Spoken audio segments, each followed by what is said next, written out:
सलाम दोस्तों, मैं हूं आफ्ताब हुदा और आप देख रहे हैं हमारा यूट्यूब चैनल। दोस्तों, खबर है तुर्की और सीरिया से। जैसा कि आज 11 तारीख है और आज पूरे 5 दिन हो चुके हैं वहां जलजला को आ करके, और आज फिर जब आप ये वीडियोस देख रहे हैं तो इस वक्त भी तुर्की के अंदर फिर से जलजला आया है। दोस्तों, जलजला के अंदर पिछले 2 दिन से 3 दिन से 4 दिन से आप सुन रहे होंगे कि इस तरह जो है हालात बदलते गए हैं। लेकिन दोस्तों, आज जो आंकड़ा आया है अल जजीरा और टी वर्ल्ड की जानिब से, वो आंकड़ा काफी चौंका देने वाला है और काफी भयानक और दर्दनाक है।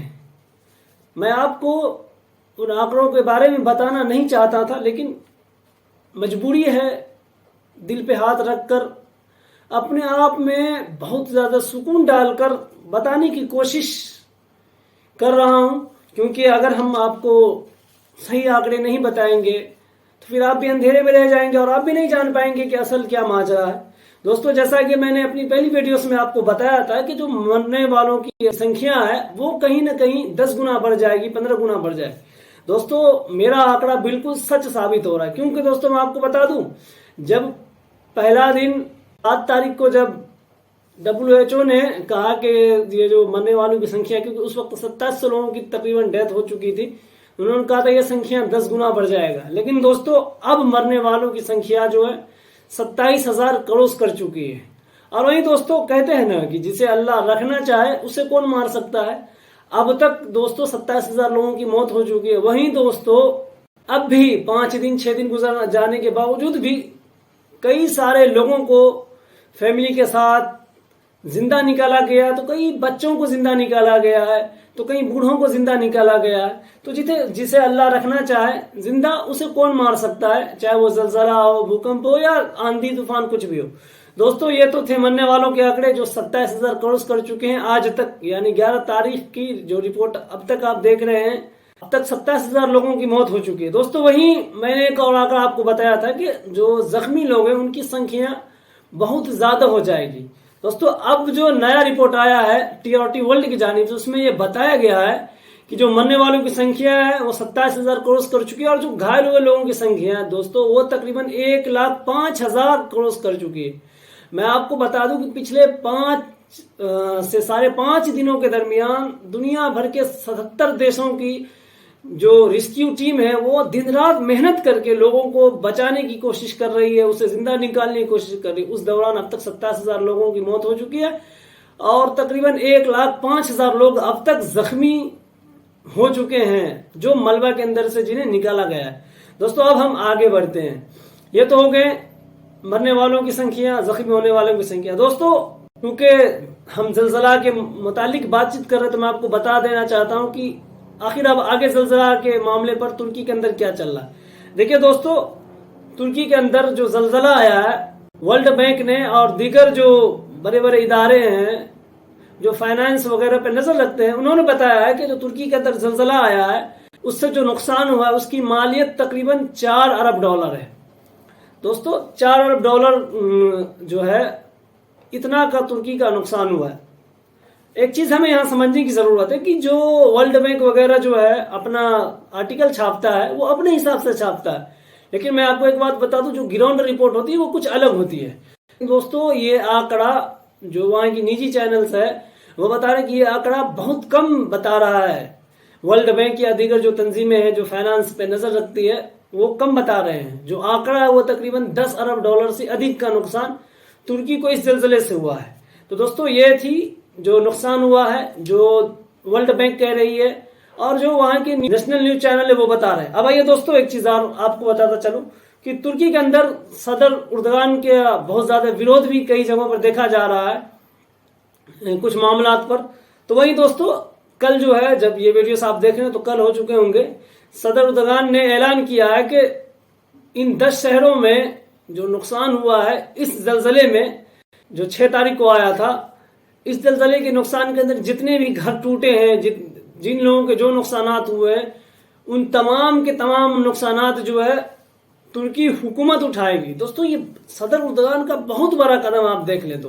देखिए, तुर्की के अंदर जलजला है, लेकिन देखिए तुर्की के अंदर से टीमों को, रेस्क्यू टीमों को, ऑपरेशनल टीमों को, जो अर्थक्वेक पर नजर रखते हैं, उन टीमों को तुर्की जो है सीरिया के अंदर भेज रहा है। तो देखिए किस तरह से सदर उर्दगान के अंदर जो है दरिया दिली है, किस तरह से वो इंसानों का ख्याल रखते हैं, किस तरह से वो हेमन को बहुत करीब से जो है अपने दिल के पास रखते हैं, और इस एंगल से वो इन चीजों को जो है संभालते हैं, समझने की और लोगों को बताने की कोशिश करते हैं। देखिए दोस्तों, तुर्की खुद इन मामलों पे घिरा हुआ है, लेकिन अब तक दोस्तों मैं आपको बताता चलूं कि अब जो है सीरिया के अंदर तुर्की की टीम गई है रेस्क्यू करने के लिए, और सीरिया के अंदर भी कई दुनिया की टीमें पहुंची है। ये बहुत बड़ा कदम है तुर्की सरकार की जानिब से, और हम जानते हैं कि तुर्की यूरोप और एशिया के बीच का देश है और काफी एडवांस टेक्नोलॉजी वाला देश है। दोस्तों उम्मीद है कि सदर उर्दगान का जो बयान है वो रिकवर कर लेंगे। और दोस्तों यूं नहीं कि बस हमारे भारत की तरह और नेताओं की तरह भाषण दे दिया है कि हम कर लेंगे फिर बाद में मुकर जाते हैं। दोस्तों ऐसा नहीं है, सदर उर्दगान जो बयान देते हैं वो उस पर अड़े रहते हैं। और दोस्तों यूं ही नहीं, सदर उर्दगान ने कहा कि हम महज 1 साल के अंदर जितनी भी इमारतें टूटी हैं हम उन सबको दोबारा से खड़ी कर देंगे। ये बहुत बड़ा कदम होगा सदर उर्दगान की जानिब से और तुर्की गवर्नमेंट की जानिब से। अब आइए दोस्तों हम आगे चलते हैं। देखिए आगे क्या चल रहा है। हम सब जानते हैं कि जो अमेरिका है उसका दोगलापन कभी खत्म नहीं होता है। दोस्तों देखिए तुर्की की सब देश मदद कर रहे हैं, लेकिन वहीं जहां शाम की बात आती है तो तमाम देश उनसे मुंह मोड़ना शुरू कर दिया है। दोस्तों देखिए जब हम परेशानी के आलम में होते हैं, जब हम मुसीबत में होते हैं तो हमें यह नहीं देखना चाहिए कि हमारा दुश्मन कौन है दोस्त कौन है। लेकिन दोस्तों यहां पर भी यूरोपीय देश शाम को लेकर के, सीरिया को लेकर के क्या है, पॉलिटिकल हिसाब से चलने की कोशिश करें। मैं आपको एक चीज वाज़ेह कर देना चाहता हूं, मैं एक व्लॉग बनाऊंगा और मैं आपको बताऊंगा कि आखिर शाम के हालात इतने खराब कैसे हैं सीरिया के। देखिए दोस्तों जो सीरिया के अंदर जो सरकार बनी हुई है बशार अल असद की, दोस्तों ये सरकार किसके खिलाफ है, नेटो के खिलाफ है। दोस्तों ये अमेरिका की चापलूसी नहीं करते, इसलिए इसके ऊपर यूरोपीय देश कड़ी नजर रखते हैं, बहुत सारी पाबंदियां। लेकिन दोस्तों वही जो विद्रोही ग्रुप्स है जो सरकार के खिलाफ है उनको नेटो का और यूरोपीय देशों का फुल्ली सपोर्ट है। लेकिन दोस्तों जिस इलाकों में जलजला आया है वो तमाम के तमाम इलाके, तकरीबन 80% इलाके जो है वो सरकार के कंट्रोल में नहीं है, वो विद्रोहियों के कंट्रोल में। फिर भी बशार असद ने कहा है कि चाहे वो किसी के कंट्रोल में हो, हम वहां जा करके रेस्क्यू ऑपरेशन करेंगे और वहां जो लोग फंसे हुए हैं, जो जिंदा हैं, हम उन्हें निकाल कर सही तरीके से ट्रीटमेंट देने की कोशिश करेंगे, और जो लोग मर चुके होंगे हम उन्हें सही सलामत निकालेंगे, और फिर जो क्रियाक्रम होता है उनको हम मुकम्मल तौर से करने की कोशिश करेंगे। तो ये एक बहुत बड़ा कदम है दोस्तों इसके तरफ से। अब आइए दोस्तों आगे चलते हैं कि तुर्की और सीरिया के लिए दुनिया भर के लोग क्या कर रहे हैं। देखिए दोस्तों ये ताजा रिपोर्ट है, शायद दोस्तों मैं पहला रिपोर्टर हूँ जो सबसे पहले आपको ये खबर उस न्यूज चैनल के अलावा दे रहा हूँ। दोस्तों आज ही के दिन यानी कि 11 तारीख को कतर की टीवी अल जजीरा के ऊपर एक टेलीथॉन हुआ, जिसमें दोस्तों एक नहीं दो नहीं 869 मिलियन जो है लीरा यानी जो तुर्की की करेंसी है उसका टेलीथॉन हुआ। इससे यह चीज साबित हो गया कि दोस्तों इंसानियत अभी जिंदा है, और इंसानियत के लिए इंसान चाहे तो कुछ भी कर सकता है। मैं आपको बता दूं कि इससे पहले जब पाकिस्तान के अंदर इसी साल यानी कि पिछले साल 2022 में जब सैलाब आया था तो वहां भी तकरीबन 15 अरब रुपए जो है जमा हुए थे जो इमरान खान ने टेलीथॉन किया था। लेकिन दोस्तों उसके मुकाबले ये आंकड़े ज्यादा हैं, क्योंकि जो नुकसानात पानी के आने से हुए थे उसमें जानी नुकसान कम हुआ था और माली नुकसान ज्यादा। लेकिन दोस्तों जो तुर्की के अंदर जलजला आया है इसमें दोस्तों जानी नुकसान भी हुआ है और माली नुकसान भी हुआ है। तो मैं इसको कंपेयर नहीं कर रहा, लेकिन मैं आपको बता रहा हूं कि जो टेलीथॉन किया जाता है उसमें दुनिया भर से लोग पैसा देते हैं, डोनेशन देते हैं और इस तरह से मदद करते हैं। तो ये बहुत बड़ा कदम रहा है, और अल जजीरा न्यूज ने ये साबित किया है, कतर ने ये साबित किया है कि वो हमेशा से अपने भाइयों के साथ खड़े हैं, इंसानियत के साथ खड़े हैं। दोस्तों 869 मिलियन जो है लीरा जो है अब तक जमा हो चुका, और कहा जाता है कि ये टेलीफोन और भी कई दिन किया जाएगा और तुर्की के लोगों के लिए जो है रकम इकट्ठा किया जाएगा, उनका फाइनेंस किया जाएगा और उनकी जो मुसीबतें उनको कम करने की कोशिश की जाएगी। दोस्तों जो जाने जा चुके हैं हम उन्हें लौटा कर नहीं ला सकते, लेकिन दोस्तों जो इनके घर टूट गए हैं, जिनका सामान खराब हो गया है, जिनका पूरा सपना टूट गया, हम अगर चाहें तो उनके सपनों को दोबारा से सजा सकते हैं, उनके सपने को दोबारा से मुकम्मल कर सकते हैं। तो इसीलिए जगह जगह ये किया जा रहा है। दोस्तों अब आइए हम अपने भारत की तरफ चलते हैं, क्योंकि दोस्तों हम तुर्की से कई हजार किलोमीटर दूर बैठे हैं, लेकिन हमारा दिल तुर्की के आवाम के साथ, सीरिया के आवाम के साथ बिल्कुल धड़कता है। तो वही दोस्तों मैंने पिछली वीडियोस में शायद कि आपको बताया भी था, लेकिन आज मैं आपको क्लियर करके बता देना चाहता हूं और आपके टीवी स्क्रीन पर भी ये सीन चल रहा होगा। जहां से आप ये वीडियोस को देख रहे होंगे उस स्क्रीन पे यह तस्वीर जरूर चल रही होगी। देखिए दोस्तों, भारत के अंदर जो हमारी भारतीय सरकार है अब तक 9 कार्गो शिप भेजी है, जिसके अंदर जो है रेस्क्यू ऑपरेशन के लोग भेजे गए हैं। साथ में ठंड का मौसम है तो वो तमाम इंतजाम किए गए हैं। यहीं तक कि दोस्तों, इजराइल के बाद हमारा भारत दूसरा जो है तुर्की के अंदर वो देश है जिन्होंने अपना हॉस्पिटल जो है इमरजेंसी हॉस्पिटल कायम किया और वहां के लोगों को इलाज जो है मुहैया कर रही है, और हमारे भारतीय सेना के लोग, और हमें भारतीय होने पे गर्व है। वहीं दोस्तों, अब एक चीज और समझ में यहाँ पे मतलब आ रहा है, और मैं आपको बताता चलूं कि जो दुनिया भर के लोग हैं जो मदद भेज रहे हैं उसमें हमारा भारत भी है। भारत सरकार दोस्तों ये मदद दे रही है, लेकिन जो भारत के अंदर एक मुस्लिम की बड़ी तादाद मौजूद है। और मुस्लिम क्या दोस्तों, जो हमारे भारतवासी है वो बहुत बड़े दरिया दिल होते हैं, ये दुनिया जानती है। तो अब जो है रजा एकेडमी मुंबई ने ऐलान किया है कि हम टेलीथॉन करेंगे, मतलब हम चाहते हैं कि लोग हमारे पास पैसा जमा करें और हम इस पैसे को तुर्की भेजें, शाम भेजें। तो दोस्तों, आपके टीवी स्क्रीन पर चल रहा होगा ये तस्वीर, उसमें आप देख सकते हैं, जिसमें फोन पे, गूगल पे और जो बैंक है दोस्तों उनका अकाउंट नंबर है। आप चाहें तो इन नंबरों पर कॉन्टेक्ट करके आप कंफर्म कर सकते हैं कि ये नंबर रजा एकेडमी का ही है।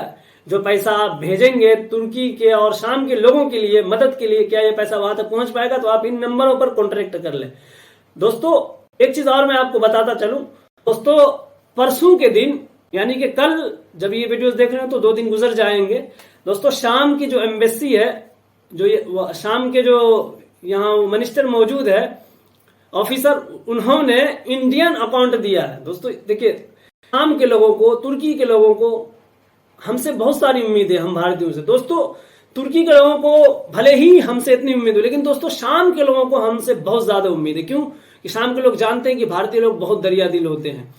तो दोस्तों, शाम के जो एम्बेसडर है उन्होंने अपना जो शाम के एम्बेसी उनका अकाउंट नंबर दिया है और कहा है कि आप इसमें पैसा डालें। दोस्तों, इससे एक चीज बहुत आसान हो जाएगा। मैं आपको आसान भाषा में समझाऊं तो जो हम गूगल पे, फोन पे वगैरह यूज करते हैं, इसके थ्रू भी शाम के एम्बेसी के अकाउंट में पैसा भेजेंगे और शाम के एम्बेसी उस पैसे को शाम के अंदर जो टूट फूट, जो जलजला से नुकसान हुआ है, तबाही हुई है, उसकी भरपाई की जा सकती है। तो आप भी शाम एम्बेसी का अकाउंट, आप उस पर पैसा भेजें, वो पैसा आपका सीधा डोनेशन के तौर पे चला जाएगा, डोनेट हो जाएगा। अब आइए दोस्तों, हम फिर से तुर्की के जानिब चलते हैं। तो दोस्तों, रजा एकेडमी ने भी ऐलान किया कि हम भी शाम और तुर्की के लोगों के लिए पैसा इकट्ठा करेंगे। तो जो लोग पैसा इंसानी हमदर्दी की बुनियाद पर शाम और तुर्की के लोगों को की मदद करना चाहते हैं, तो वो जो आपके टीवी स्क्रीन पर चल रहा है, आप उन नंबरों पर आप चाहें तो पैसा भेज सकते हैं। और दोस्तों, भेज क्यों नहीं सकते हैं? हम बहैसियत इंसान हैं और एक इंसान का दर्द एक इंसान ही समझ सकता है। तो हम इंसानियत के नाते हम ये पैसा तुर्की और शाम के लोगों को जरूर दें। तो एक आखिरी पॉइंट मैं आपको बताता चलूं कि जो पैसा हम भेजेंगे, बहुत सारे लोग ये सोच रहे हैं कि यार हम 20 रुपया, 50 रुपया, 100 रुपया, 500 रुपया, 1000 रुपया देंगे तो उससे वहां के लोगों का, जिनके मकानात पूरे पूरे ढह गए, उनका क्या फायदा होगा? दोस्तों, मैं बता देना चाहता हूं, हमारे भारत में 135 करोड़ लोग रहते हैं दोस्तों, एक नहीं, दो नहीं, 135 करोड़ लोग हैं। अगर 135 करोड़ में से दोस्तों 1 लाख लोग भी अगर 100 रुपया भी दोस्तों क्या करते हैं, डोनेशन देते हैं, तो याद रखिए कि पूरा का पूरा एक एरिया जो है उनके 10 शहरों में से हम चाहें तो उनके एक शहर को मुकम्मल तौर से हम भारतीय अपने 100 रुपए की मदद से बना सकते हैं। आप इस बात को इस अंदाजा से और इस तरीके से समझने की कोशिश करें।